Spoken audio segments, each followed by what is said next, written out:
ആ ഞാനിങ്ങനെ ലുട്ടേന എന്താ പറയാ ഭയങ്കര കുരുത്തക്കേട് രാവിലെ മുതൽ. അപ്പൊ അതിനെ ഇങ്ങനെ ഉറക്കാൻ ശ്രമിക്കുമ്പോൾ പെട്ടെന്നുണ്ട് ചെടീന്റെ നടുക്കൂട്ട ആരോ വരുന്നത് പോലെ തോന്നി. നോക്കുമ്പോ ആരിത്? ഇവ.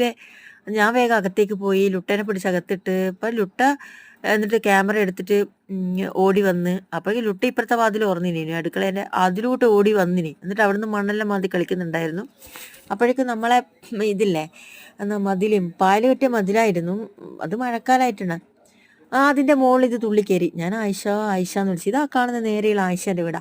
ആയിഷ ആയിഷ വിളിച്ചു. അപ്പൊ ആയിഷ ഓന്നാക്കിയിട്ട് നമ്മളെ ചേദിക്കണേ നോക്കുന്നത്.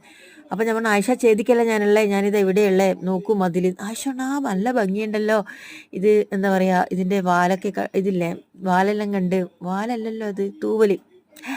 അപ്പൊ അത് നല്ല എന്താ പറയാ നമ്മളിപ്പോ നല്ല രസമുണ്ടായിരുന്നു. മുമ്പേ വന്നിട്ടുണ്ടായിരുന്നു. പക്ഷെ അതിന് എന്തില്ല ഈ പിന്നെ ചെറിയ ചെറിയ ചെറിയ ഇതായിരുന്നു എന്തെന്ന് വാലായിരുന്നു. അപ്പൊ ഇത് നല്ല വണ്ണമുള്ള വാലുണ്ടായിരുന്നു. അപ്പോൾ അത് വിടർത്തി കഴിഞ്ഞാൽ നല്ല മനോഹരമാണ്. അപ്പം നമ്മൾ ഇത് വിടർത്തുമോ എന്നൊക്കെ ചോദിച്ചു. അപ്പോൾ ആയിഷൻ്റെ ഭർത്താവിന് കുറേ പക്ഷികളൊക്കെ ഉണ്ട്. പക്ഷികൾ എന്ന് പറഞ്ഞാൽ ലവ് ബേർഡ്സ് ഉണ്ട്, അതുപോലെ തന്നെ പലതരത്തിലുള്ള പ്രാവുകളുണ്ട്, പിന്നെ പേർഷ്യൻ ക്യാറ്റ് ഉണ്ട്, പിന്നെ കോഴി, താറാവ് എന്ന് പറഞ്ഞ പോലെ അവർ ഒരുപാട് ജീവജാലങ്ങളെയൊക്കെ വളർത്തുന്നതാണ്. അപ്പോൾ ആയിഷ പറഞ്ഞ് ഓ പിന്നെ ഇതിനെ വളർത്താൻ പറ്റുമോ ചോദിച്ചു. എന്നിട്ട് നമ്മൾ തീർച്ചയായിട്ടും വളർത്താൻ പറ്റും, നമുക്ക് എടുത്തിട്ട് നസീർക്കൊക്കെ കൊടുക്കാൻ പറഞ്ഞു. എന്നിട്ട് നമ്മുടെ പോലീസ് പിടിക്കില്ല. നമ്മൾ തീർച്ചയായിട്ടും പോലീസ് പിടിക്കും എന്നപ്പോൾ ആയിഷ ചിരിക്കുകയൊക്കെ ചെയ്തു. എന്നിട്ട് അതിൻ്റെ ബാക്കിയുള്ള നമ്മളിങ്ങനെ ഇതിനെ വർണ്ണിച്ചുകൊണ്ടിരിക്കുക. ആയിഷ ഇത് നോക്കിയാട്ടെ നല്ല ഭംഗിയല്ലേ കാണായേ എന്നൊക്കെ പറഞ്ഞ്. അപ്പോൾ കഴിഞ്ഞ വർഷം ഇതേ സമയത്ത് തന്നെ നമുക്ക് കുറേ കുരങ്ങന്മാരായിരുന്നു വന്നേ. അപ്പോൾ ഈ ദിവസം ഇത് ഒരു എന്താ പറയുക മയിലാണല്ലോ വന്നതെന്നൊക്കെ പറഞ്ഞു.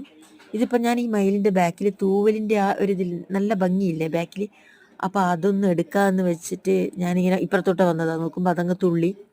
ഇത് പിന്നെ നമ്മൾ ജയശ്രീഷിൻ്റെ കോമ്പൗണ്ടാണ്. ജയശ്രീഷിൻ്റെ കോമ്പൗണ്ടിൻ്റെ അവിടെ ജയശ്രീഷി പൈപ്പിൻ്റെ അടുത്ത് കുറച്ച് വെള്ളമൊക്കെ വെച്ചിട്ടുണ്ടായിരുന്നു. അപ്പോൾ വെള്ളമെല്ലാം എന്ത് ചെയ്തെന്ന് വെച്ചാൽ ഇത് കുടിക്കുന്നുണ്ടായിരുന്നു. ഞാൻ ജയശ്രീഷി വിളിച്ചായിരുന്നു. പക്ഷേ ജയശ്രീഷി അവിടെ ഇല്ലയെന്നാണ് എനിക്ക് തോന്നുന്നത്. പിന്നെ അപ്പോൾ ജയശ്രീഷിൻ്റെ മുന്നിലേക്ക് പോയി. അപ്പോൾ ജയശ്രീഷി അവിടെ ഒരു ചെറിയ തോതിലൊരു പിന്നെ കച്ചവടമൊക്കെ നടക്കുന്നതാണ്. അപ്പോൾ ജയശ്രീഷി പെട്ടെന്ന് ചേദിക്കൊക്കെ ഇരുന്നിട്ടുണ്ടെങ്കിൽ ഇത് കണ്ടാൽ ഇങ്ങനെ എന്താ പറയുക ആ മയില് എന്നൊക്കെ പറയും നമ്മൾ പറഞ്ഞു. പക്ഷേ എനിക്ക് തോന്നുന്നു ജയശ്രീഷി അവിടെ ഉണ്ടായിരുന്നില്ല എന്നാണ് എനിക്ക് തോന്നുന്നത്. അപ്പോൾ മയിലിങ്ങനെ എന്താ പറയുക കുറച്ച് വെള്ളമൊക്കെ കുടിച്ചു.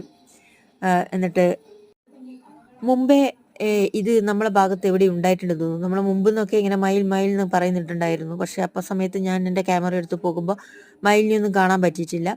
എന്നാൽ വന്നു. പിന്നെ അമ്മ പറയുന്നുണ്ടായിരുന്നു സുബ്രഹ്മണ്യ സ്വാമി